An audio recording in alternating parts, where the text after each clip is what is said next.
Hi, everybody, and welcome to another edition of the Southeastern Sports Network podcast. Robbie and Mark will be coming to you here as we near the Christmas season mark and the new year. And when that always happens, it means you're turning the page into the 2025 winter and spring sports. And hot on the radar right now is the men and women's basketball team. Women keep doing their thing. We're going to highlight the men's team a little bit more tonight, Mark, as we haven't talked too much about them. But, boy, they've maybe one of their best collective non-conference seasons in a while, Mark. You know, you go back. I've been watching Lion basketball since 2006. They've certainly beaten some good teams along the way in non-conference. You know, the games you play in late November, December. But they've had some really good ones kind of strung together this year. And you go back to the UL Monroe game. Tulane, obviously, you let one slip at UL Lafayette a week or so ago. Big road win at Grambling, who record isn't great, Mark, but you look at their resume and who they've played and how they've played them. I know you and I talked about this. That's a good win on the road, especially a team you haven't played very well against in Grambling. They've played well, and Coach Kiefer has got this team, playing the right way. Did lose their opener against Nichols in conference, but down there, tough place to play. Another good Nichols team. But as Southeastern has gotten so much better this year, Mark, as has the Southland Conference, could be one of the. I think when you go back to the Southland with Arlington, UTSA, SAM, SFA, UCA back in the late 2010, 15 years ago, it was a really great, really good league. Lamar. There was kind of a downstretch in the Southland Conference, I feel like, but this is the best Southland I've seen in probably 15 years. Well, I agree with that. It's, again, you talked about it. Southeastern has upgraded the roster. No question about that. I don't think there's any doubt.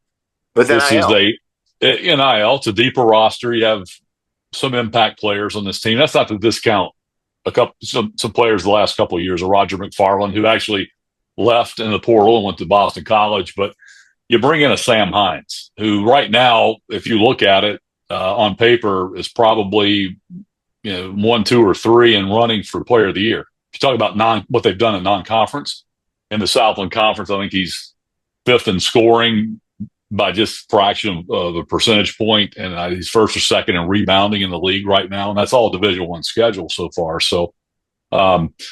Definitely an upgraded roster, but they're not the only ones. McNeese has went out and loaded up. UTRGV is in the league now, so that's a newcomer to the league. SFA is back, albeit they're down a little bit, but then Nichols is basically returned to everybody. They're really good. Lamar is playing as good as anybody right now with 2 road wins to start conference play because everybody's played 2 conference games except Southeastern to this point. And Northwestern State's had a couple of big wins. UNO's had some big wins. And you look at the Southland Conference race on the men's side and you say, where on the schedule is there an automatic win? I mean, there aren't. There's nobody on the league. Incarnate Word is really good. You brought in 2 transfers from Ball State. They're 2 leading scorers, and they're really good. The leading scorer in the conference is at UNO, averaging 19 points a game. So it's a really good league. So everything is relative. Yes, Southeastern's much improved, I think, and I think David Kiefer did a great job scheduling and non-conference play. They took on Mississippi State, went in there and played reasonably well. Were competitive deep into the second half before losing by 21. You lost by 10 at UAB. Every other game has been within 1 or 2 scores, except for 2 games Southeastern has blown out their opponent, North Dakota, and then Grambling on Monday night. So the schedule, I think, laid out well. But as you talked about it, 4 Division I wins in non-conference play entering. Well, they've already played 1 conference game because they started early, but you're going to have 4 non-conference wins before January, and that D1 wins. And that's something this team hasn't done since 2016. I think they had 6, although they're probably lesser D1 type wins. And then you got to go back to, I think, 2010. Before they had at least 4. And then even 16-17, they only had 3 D1 non-conference wins. And then in Billy Kennedy's years, I think they had 3 and 4. So it's a big deal to get 4 Division I wins in non-conference play before. And, again, it's different conferences. It's Sun Belt, Summit, Tulane of the American, and then Grambling, who's picked to win the SWAC and went to the NCAA tournament last year and returned everything. So, and then your losses are close. You've got 4 one-score losses, one or 2-score losses. So, it's been a pretty good start, no question. They've logged a lot of miles too, Mark, traveling to play these games, having to go out to Wyoming and turn around and come back and play in Cancun. Some more regional trips, obviously Grambling, not too bad of a ride. Monroe wasn't too bad, and then Tulane and then Lafayette, pretty close trips for this team. Yeah, it's funny to say, you're disappointed when you lose by 7 points at UL Lafayette. I mean, think about that. Normally you go over there and you lose by 7, you lose by fewer than 10. You're probably, hey, man, we're pretty good. Because they're always pretty good. They're usually a 19, 20, 21, 22 win team threatening to, win the Sun Belt or make a postseason play, whether it be NIT or NCAA tournament. This year they're down. Coach Marlin's a great coach. He used to be in the Southland. And he's a great coach. And what people don't realize is even though they're struggling, they're having a rough year, they are very talented. They have a lot of young players. They have something that is not common in today's college basketball, and that's a younger team, a younger roster. So they're kind of going through two lanes in the same boat, have some talent, but they went, with a lot of younger guys. And it showed, but on that particular night, Southeastern got out to a pretty good start. I think they had a double-digit lead at one point, and then UL Lafayette got hot. They started raining in threes. I think they made 10 threes, which they had not done all year. And then the game's nip and tuck right into the very end, and all of a sudden they pulled away in the last minute to win by 7. That was a disappointment. And but when you're put it like this, the Southeastern's at the point where you're disappointed about losing a 7-point lead in Lafayette, you're pretty good. And then you go on, the Nichols game coming off the heels of that loss, a 3-point loss over there to start conference play. So you lost 2 in a row, but then you bounce back and you talked about it, Grambling. That's a good win. And Grambling's a talented roster. They have a big roster, have some guys that can score. They've lost by 2 at Ole Miss, gave USC all they could handle deep into the second half out in Los Angeles. And they've played pretty well. The record's deceptive because of the schedule, but going into Grambling and getting a double-digit win is a big deal. And this is all very different than football because you're not going to have a chance to make the NCAA tournament because of these wins right. As compared to football. So you're just trying to build momentum, build your confidence, build your continuity, and get ready for league play, which is what it's all about and what determines your fate in the postseason in college basketball. So. I think Coach Keefer's done a great job with this group. I think he's, got them playing really well together, a lot of new faces. So a lot of guys haven't played a lot of basketball together over the course of the last couple of years. But that's kind of everybody in college hoops right now, a lot of new faces, a lot of new teams. And he's done a good job in making them kind of be cohesive together and play good basketball. They're going to play Friday night at home. I know it's been a while since they played at home because of the non-conference travel and schedule, but they'll play Loyola at home. So a good opportunity to get that 6th win, right, Mark? Be 6th win in the non-conference. So, I like where they're going. But look, when January rolls around, it's what will determine everything. And how do you play in the league games? How do you go on the road and play good teams? And how do you keep battling and try to keep getting better and peak? Well, at the end, at the mid part of March. Yeah, it's all about how you're playing late. 2 things: the start of conference play and the end. That's usually kind of where the conference is won and lost. You want to get off to a good start. You're already 0-1 out of the chute, but then check this out: you've got McNeese. That'll be your first conference game coming up at the end of on December 30th, right before the turn of the new year. When you jump back into conference play, they'll have a 10-day break after this Friday's game against Loyola. You go on the road to Lake Charles, and then you get Texas A&M Corpus Christi, who is probably always good, a very good club, and you do get them at home. But that's a club you've had trouble with the last couple of years, and they're picked 1, 2, or 3 in the league. So you got them. Then you got UTRGV coming into the University Center. They almost got a win over Wisconsin, a ranked Wisconsin team earlier this year. They're a good club. Then you go to UNO, to SFA, to Northwestern State, to East Texas A&M, 4 straight road games.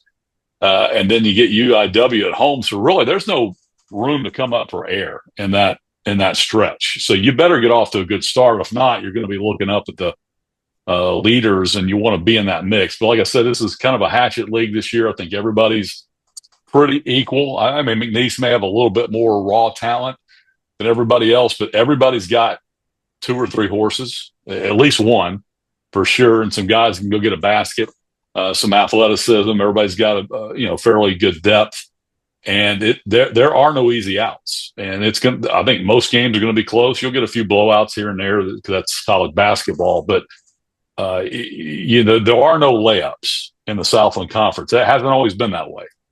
In years past, it's been top heavy. You had these 3 or 4 teams you knew you were going to struggle to beat, and then everybody else you had a good chance to beat.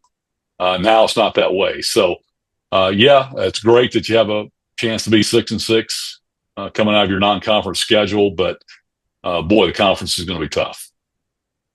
Mark, we'll keep an eye on the men's basketball team as they play Loyola Friday, have their little break, and then jump into conference in the new year in 2025.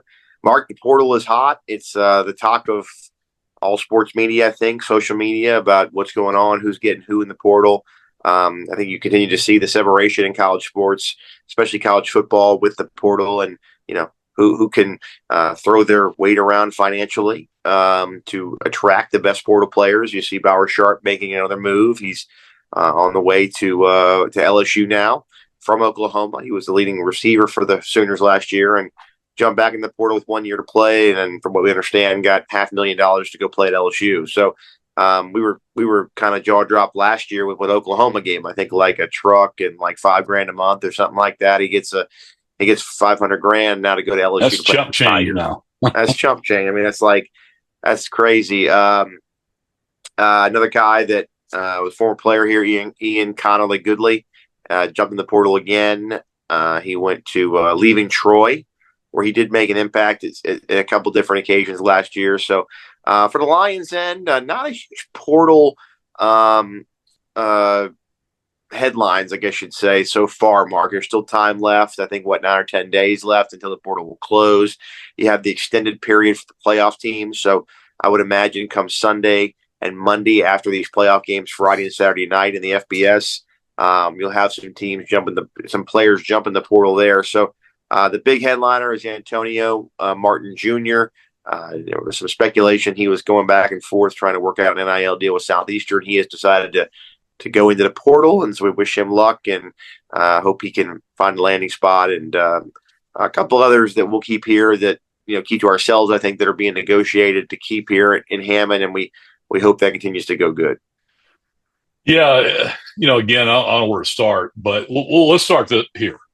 Right now, if you can believe the numbers, and I have no reason to discount it because, folks have pretty good sources, but right now there are well over 6,000 people or players in the portal, and that's Division I and FCS. That's not counting Division II. That's football only? Yes, that is football only, and that's the rumor. That's what you read on social media. And again, I don't know if that number's 100% accurate, but I have no reason to discount it. That's right now. Okay, so the bowl games aren't even over. Now, I would tend to think most people who are going to get in have probably gotten in already, the majority. But there are some kids that are probably going to wait till their bowl game, especially the earlier bowls, and they'll have enough time that they'll wait till after the bowl just out of respect. But that's going to give them a whole ton of time to get something lined up before they got to be in school, for a second semester, be lined up to get into a school. But that leads me to another problem, which I'll get to, but because a lot of these deals are done under the table before they ever jump in the portal. Yeah. You hear about these, this kid got offered, $500,000, and he's not even in the portal yet because they have back channel agents that are taking, again, I come out of the pro baseball world where agents are limited in what they can get, 3-4%. And these guys are getting 15, 20, I think I've heard rumors of 25% chunk of the NIL deal, which is unbelievable. That's highway robbery. And I think any player, I'll just tell you right now, if there's any players watching this and there's somebody who wants 15 to 20% of your money, just call me. I can work it out just as easy as they can. Trust me, I can. That is ridiculous. Nobody should charge you that kind of money on the front end to negotiate a deal. That's a phone call. That's a few phone calls. If you jump in the portal, you just sit back and they'll come to you. Trust me. Because even if you can't negotiate a good deal on your behalf, the money you're going to lose paying that guy is just ridiculous. So, want to get that rant out there.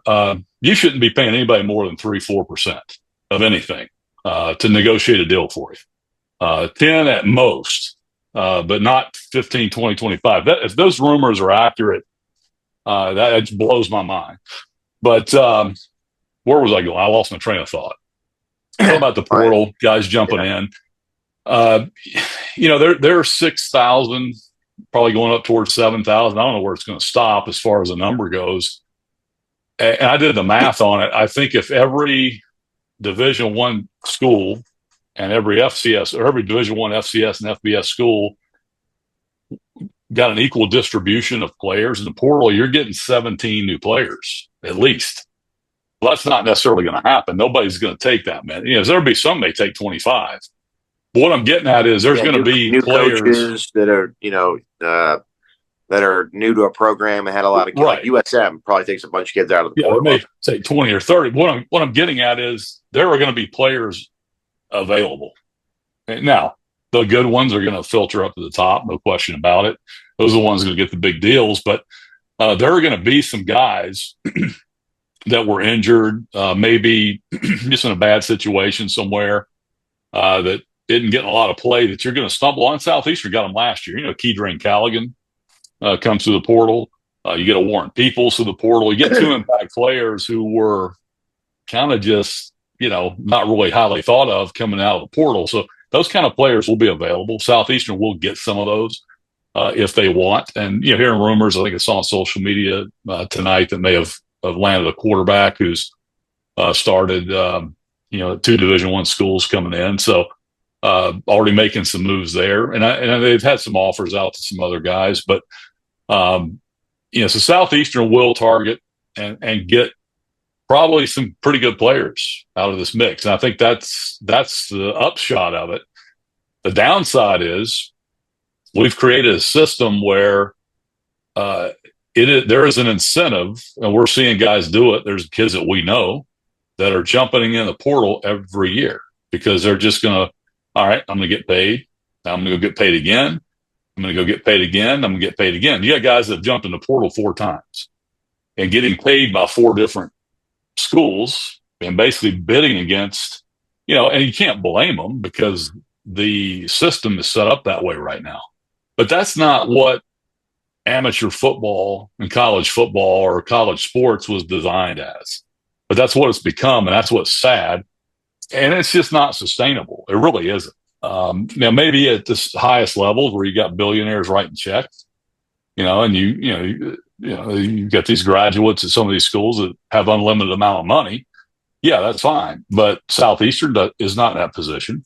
So really, it's going to be unsustainable for probably over half of Division I, at least.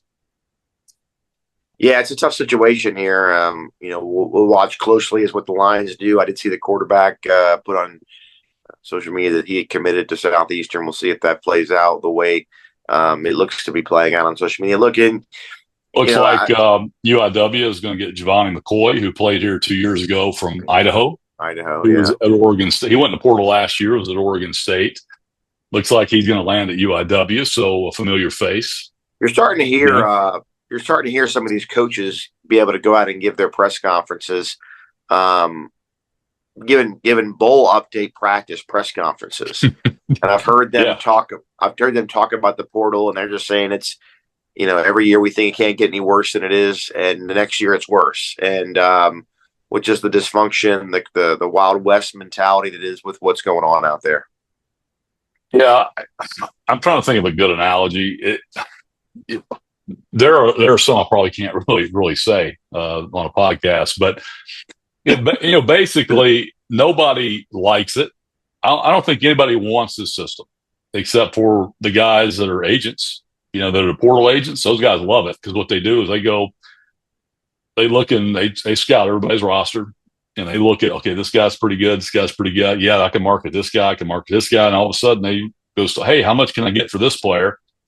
And then they go through a back channel, get that guy as a client, and they just hoard clients, and they're getting a cut, and they're just shopping deals, before a guy ever jumps in a portal. So those guys that's totally unregulated. I mean, totally. Yeah.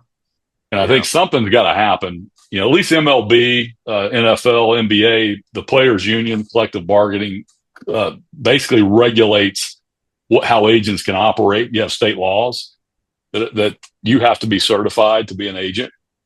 I don't know how that applies to these guys, but it's just it's an unsustainable system. I don't think there's any coach that likes it, because you don't know who's on your team.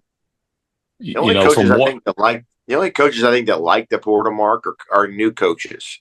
Coaches that come in the first year and have a bad program. They can turn the ship around way quicker than they could 10 years ago. You brought in a new coach. You had a bad program. I mean, look at what Deion Sanders has done in Colorado. I mean, they're one of the worst programs in the country. He couldn't have turned it around and got to 9 wins this fast 10 years ago. He would have had to take a 3 to 4 year plan to build it back up. If you have backers, if you have alumni with money, some big tech money or whatever, you get guys that are multi-gazillionaire, billionaires, they're willing to write the checks, and you've got, and you can just write unlimited checks. Yeah, I mean that's a great system. When does the money run out, Mark? When do these guys or girls just say, "I'm just tired of doing this"? Because they're hitting me up for their athletic fund organization that needs to build a new facility on campus for athletics. I'm getting hit up for that. I'm getting hit up with season ticket price increases, parking price increases. Everything's going up. And I know there's a situation where certain people just have so much money they don't know what to do with, and they're just going to dump it. That only gravitates to a certain number of schools. But if you're lower tier FBS, if you're if you're a lower tier Power 4 team, or a lower tier, or anybody in the group of 5, when does it end for them? They don't. I'm sorry, like Georgia Southern or Sam Houston State or Middle Tennessee State or Tulsa. I mean, they have some people with some serious money, but they don't have as many and as deep of pockets as Michigan, Texas A&M, Alabama, LSU, USC. When do those guys at the smaller schools just say, I'm just tired of funding all this? Well, I think the smaller schools are probably going to be there quick. I mean, because let's face it, you can only go to the well so many times. Unless you have a guy, like I said, if you've got 2 or 3 billionaires that are, multi-billionaires, and they have play money, you can. What's going to happen is, once you get to the point where you got several guys making multiple millions of dollars and you don't win, that at some point they're going to cash out and back off. But I mean, right now, it's a wild west, and I think as long as they're rolling in the money, and it's like I said, there's a segment of their dollars they can just go play with, and that's what they want to do. It may never run out on that end, but we don't have those kind of guys. We don't have those type of donors that want to give that kind of money, and nor should we, honestly. But we have to do something to compete, and that's kind of one thing we've talked about with the collective. And again, like this, we're never going to be able to pay somebody hundreds of thousands of dollars or millions of dollars or anything like that, but we may be able to help with a vehicle. You may be able to help with some, apartment. You may be able to help just with some, I guess some modest living allowance, $2 or $3 grand a month or something like that. Whatever, I don't know, $1,000 a month, $2,000, whatever, something like that. You can do, and but again, even that adds up. Especially when you're still trying to find money for other things. Facilities, coaches, raises, and because that's the thing about it. This is money. Right now, the collective is operated outside of the athletic department. but Right. it's a separate entity right now. Now, I think But they're asking the same people for money. well, yeah, you are. You got to go out and find some new money. And I think in some cases, maybe we have, in some instances, but really it's going to be a lot of the same people because again, who are you going to get it from? Now, if you're a situation where you're a particular head coach and you happen to know some people outside of the Southeastern family that are willing to help you as a coach, that's a separate mass new money that comes in. Right. That'll help. But if you're just going to the same, business people, business leaders who went to Southeastern or played at Southeastern or have a vested interest or a community business that set up shop in hand and they want to help out, that well is limited and may have already been tapped out. And so again, it's just unsustainable. Because we're really only in year, as far as Southeastern is concerned, we're doing anything in NIL. It's really in the last year or two that we've done anything. So how many years can you do it? Okay, because next year the prices are going up. They're not going down. Nobody's taking less money. Yeah. So what's the going rate for a quarterback?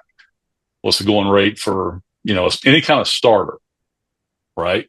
And then, so now you can't get that guy in the portal, but you can't even get him out of high school now. There are guys that are, they're being negotiated, portal deals. They're not portal deals, they're NIL deals negotiated for high school kids. So I don't know. It's hard. It's hard to stomach. It really is. When do they find a sophomore they like or a junior and pay him his entire junior and senior year of high school to commit and stay with them at LSU? So why is that? What's wrong with that? I mean, exactly. They're in Florida. They're already negotiating NIL deals in high school, and I know in the state of Florida they can. So I don't know where it stops, and I don't know the answer. I mean, it has to be some kind of federal legislation. As much as I know people hate to hear that, but that's the only way anybody's gonna get a handle on this because the NCAA is toothless, because of lawsuits. So they can't enforce any rule. I mean, they have rules, but they're unenforceable. When's the last time you've heard anything about APR? Yeah. I mean, you haven't heard APR. I mean, it still exists. I mean, I think you still have to. I know Southeastern's done a great job of staying up, where they need to be in the APR. But when's the last time you've heard about somebody being penalized for APR? I don't remember. A couple years, 2 or 3, 4 years, maybe. Yeah. Maybe somebody has, but it's not something you see. It's not headlines. Yeah. It's not a headline anymore. So, because kids are literally one and done. Come in, let's play, boom, out. Let's go make some money here, jump back in. And I don't see how anybody thinks that's any good. I mean, I get the players are get a chance to make money, but at some point, and again, nobody begrudges anybody making money, but there's got to be a process that has to be honored. There is no right to play college athletics. You don't have a right. You got a right to go to an education, but you don't have a right to walk in the door and say, I want to play football. You got to be good enough, right? You got to abide by the team rules. Okay, so there's a structure that needs to be followed. Okay, for you to get paid, you got to do this. Okay, so why? But again, we put rules in place, and then somebody sues, and they get overturned. Yeah. No. Well, Mark, diving into the FCS playoffs, we have the semifinals this weekend. A lot of familiar faces. Dakota Marker game rematch, South Dakota State, North Dakota State, and then Montana State hosting South Dakota. So 3 Missouri Valley teams, 1 Big Sky team. Quickly, Mark, your predictions on those games. Well, we got to where we knew we were going to get with the 4 best teams in the country, and no surprise. I like Montana State. I will say this. It's going to be tough to beat either Dakota team. It's going to be tough to dethrone North Dakota State or South Dakota State. But right now, I think Montana State's the best team in the FCS. And I don't think it's really that close, honestly. I think they're going to beat South Dakota. Although South Dakota can score, they're good on offense. They can give Montana State some trouble. Wouldn't shock me if that game's close, but it also wouldn't shock me if that's a rout. And then I do like South Dakota State to go into Fargo and win in that ball game. But against the four best teams, we saw South Dakota State up close and personal. I think it's going to end up being Montana State and South Dakota State. That's my guess. I could be wrong, but they should be I like good. Montana State. I love Tommy Mellott. Love watching that guy play. He's you got we'd all love to have a Tommy Mellott. Yeah. Well, you got the FBS playoff games Friday and Saturday night, but also keep in tune and watch those FCS games. I believe there's one Friday night, Mark, and then one Saturday, correct? Or are they both Saturday this year? I honestly don't remember. Usually it is one night, one the other. Yeah, we'll check your information, but they're good. They should be good, a good watch, and then we'll see who's going to Frisco, which is also news, Mark, real quickly. The game for right now, for a short period of time, we'll be moving to Nashville as they're going to be doing some work on the Frisco Stadium. We'll see where that goes from there, but Nashville will host the National Championship in FCS football for the next 3 seasons while they do some work on the stadium in Frisco, Texas. So interesting there. Yeah, I think we mentioned that before in the last one. Yeah. Nashville, I think it was rumored, but I think it's now official. Yeah, that was hard to beat. I mean, Nashville's a great town. Most people probably been to Nashville at some point. If you haven't, you need to visit. It's a wonderful town. A lot of history, but it's growing like a weed. Yeah, and probably growing too much actually, but it's kind of Atlanta. Behind Atlanta's probably 20 years ago or whatever, 30 years ago behind Atlanta, but it's going in that direction. But it's Vandy's a great area. The stadium's tailor made for it, and you get those Dakota teams in there, they could probably come close to selling it out. They've done some renovations; they're almost finished with them, so that it's going to be really nice. They're there for 2 years. It's going to be tough to get it back. I know that Frisco's going to bring it back, but yeah, I think they get a couple of years of Vanderbilt and Nashville. It's going to be hard moving. Yeah. Well, Mark, great job tonight. We got Christmas next week, so we will not meet in the New Year's. So probably won't hear from us again until after the New Year, but we'll be back on and talk more hoops. Kind of start diving into what came out of the portal and cover the women, and we'll start diving into baseball here soon. So hope you guys have a really great holiday season. Merry Christmas, Happy New Year, Mark, and all the Lion fans out there. And we'll get out to the men's game Friday night. Should be a great crowd out there for Loyola and Southeastern on Friday night at the UC. And then keep an eye as we get ready for McNeese State and conference play in January. And we will catch up with the Lady Lions on our next pod. So get out there Friday, watch the Lions play, and we'll see you in the new year. All right, for Mark Wilde and Robbie Rhodes, this has been the Southeastern Sports Network podcast. We'll talk to you next time in 2025. Merry Christmas, Happy New Year. Merry Christmas. Line up.